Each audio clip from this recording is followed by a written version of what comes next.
Mais um mini pregador surge para encantar os desavisados na internet. Mas o que poucos querem admitir é que vivemos na era dos profetas de palco, onde a exibição vale mais do que a verdade. A cena se repete, um garoto de terno, segurando uma bíblia, gritando frases de impacto e gesticulando como se tivesse anos de experiência no ministério. E o público aplaude, compartilha e se emociona. Será que a admiração por esse jovem é de um verdadeiro chamado ou ele é apenas mais um personagem bem treinado nesse cenário gospel? Hoje, qualquer um que decore versículos e fale com seriedade é rotulado como ungido. Vivemos em uma época onde repetir jargões pentecostais já é o suficiente para ser visto como profeta. Logo, esse jovem pode ser tratado como um novo Samuel, enquanto aqueles que deveriam discernir estão cegos. Onde está o senso crítico quando a fraude acontece dentro das igrejas? Quem não lembra de Vitória Souza? Ela foi desmascarada por revelar mistérios que eram, na verdade, informações que vinham no seu fone de ouvido. O ciclo se repete e o público cai, aplaude e se emociona. O mercado da fé continua lucrando, enquanto a ingenuidade dos fiéis é explorada. Vitória Souza agora serve de referência para uma nova geração de pregadores mirins. Crianças deixam de viver a infância para se tornarem pregadores com gestos ensaiados e um público hipnotizado. Não há problema em crianças amarem a Deus e falarem sobre Ele. O problema começa quando isso vira um espetáculo, um negócio lucrativo para atrair seguidores e dinheiro. O que estão fazendo com essas crianças não é ministério, é show. E como aconteceu com Vitória, veremos outros sendo desmascarados em breve. Estamos falando de talento ou do mercado gospel explorando um nicho lucrativo? Muitas dessas revelações são mais encenação que verdade. No caso de Vitória, a manipulação foi a verdadeira estrela. Agora, novos pregadores mirins surgem, com vídeos impactantes e revelações bombásticas, mas tudo é encenação para gerar engajamento. O povo ama um espetáculo e nunca aprende.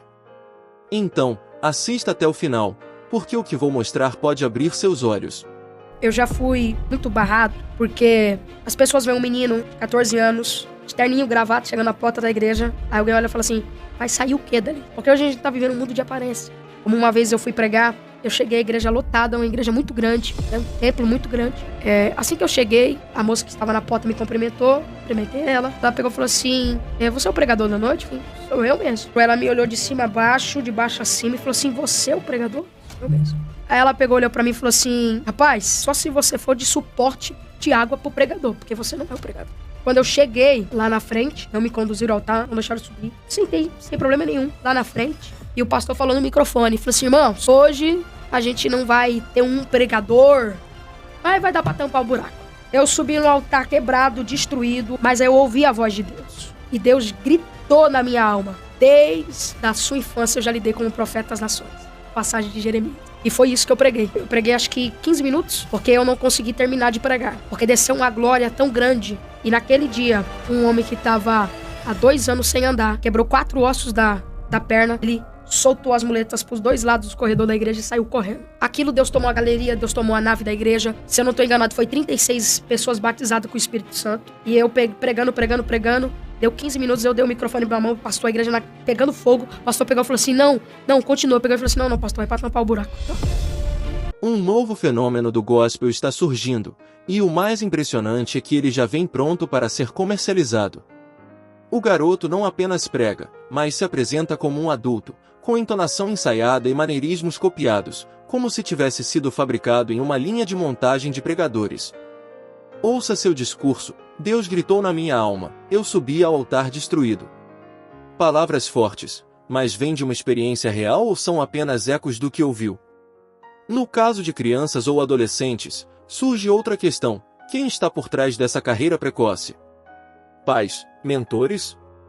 Será que essa criança entende o que prega ou só repete palavras sem compreender? Se não houver autenticidade, teremos apenas um ator encenando uma conexão com o Criador. E o público, sem perceber, continuará aplaudindo mais um produto da indústria gospel. Agora, veja um trecho do vídeo e vamos analisar esse fenômeno. Aqui tem um papel. Na tua mão tem a caneta, vem aqui. Veja que não tem nada lá. Mas finge que tem. Eu assino a compra deste outro imóvel. Mas eu também assino a venda deste imóvel. Na entrada do show de Truman, uma pessoa da equipe dele pergunta que bênção eles veio buscar. O homem inocentemente respondeu a casa própria. O obreiro perguntou: pela fé já foi ver onde? Sim, já até fui na imobiliária. Aí milagrosamente é revelado pelo profeta Mirim. Gente, vocês não estão ligados no tanto de dinheiro que isso gera. Meus amigos, vocês não fazem ideia do que está acontecendo. No mercado milionário do show gospel, muitos se emocionam, mas não percebem que tudo é uma máquina projetada para gerar lucro. Não digo que todos sejam desonestos, mas há muitos jogando sujo. Casos como o de Vitória Souza provaram que supostas revelações eram apenas informações coletadas antes, disfarçadas de dons espirituais.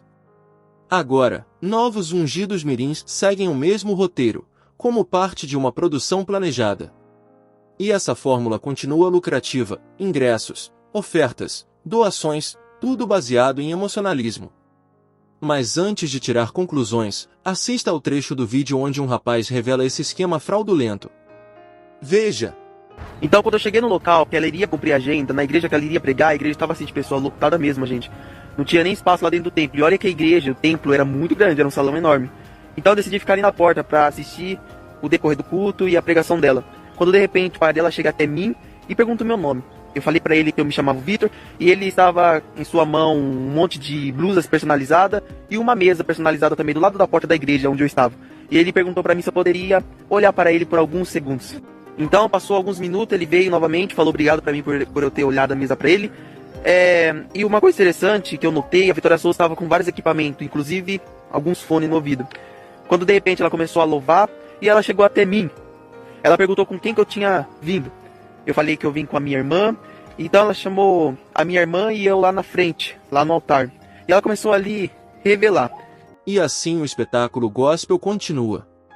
Recentemente, um pregador, em meio a uma revelação divina, disse estar entregando um livramento para alguém que já havia falecido meses antes.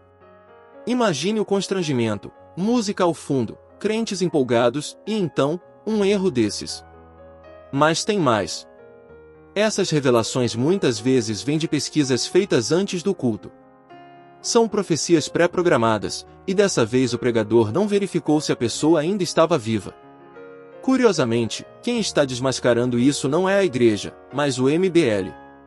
Enquanto políticos apontam os enganos, muitos crentes seguem acreditando em tudo. Agora, veja o trecho em que um político expõe esse pastor mirim.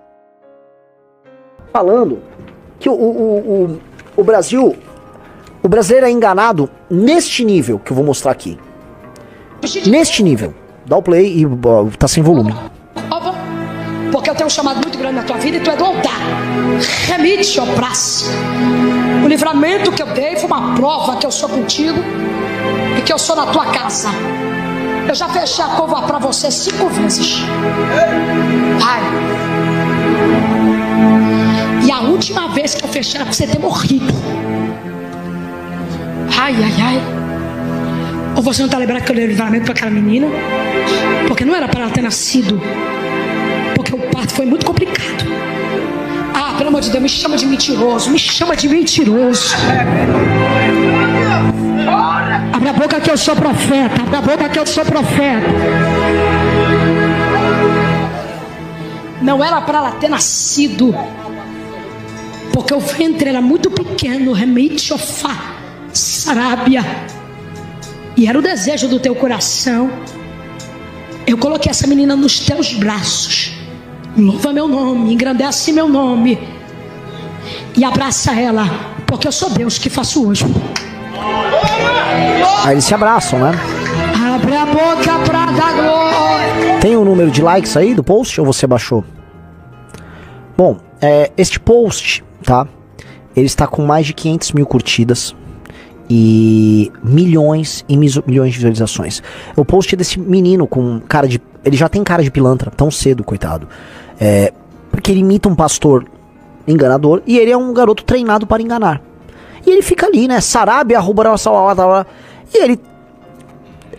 Milhões de pessoas assistem esse vídeo e falam, não, tá aí, esse garoto tem um ponto. Se tem uma massa de pessoas que é enganada por um pastor mirim fazendo isso, vamos falar aqui, tá? Vilipendiando o cristianismo. O problema não está no garoto, que é uma criança sem plena compreensão do que faz, mas nas pessoas por trás dele, moldando sua carreira gospel como um produto a ser consumido. Se ele fosse ensinado a estudar a Bíblia e pregar com sinceridade, não haveria problema. Mas o que vemos são revelações fabricadas, falas decoradas e gestos copiados para manipular um público vulnerável, aceitando tudo sem questionar.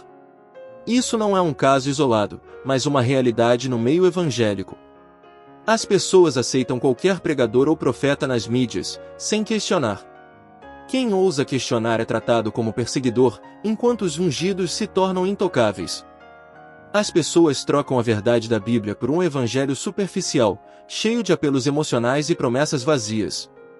O verdadeiro evangelho não precisa de espetáculo, mas muitos acham que, sem lágrimas e arrepio, não é Deus agindo. Crianças precisam viver sua infância, não serem usadas como mini pregadores por dinheiro e visualizações. Por trás disso, há adultos controlando eventos, contratos e marketing. Isso não é espontâneo, é um negócio lucrativo que se alimenta da emoção do público.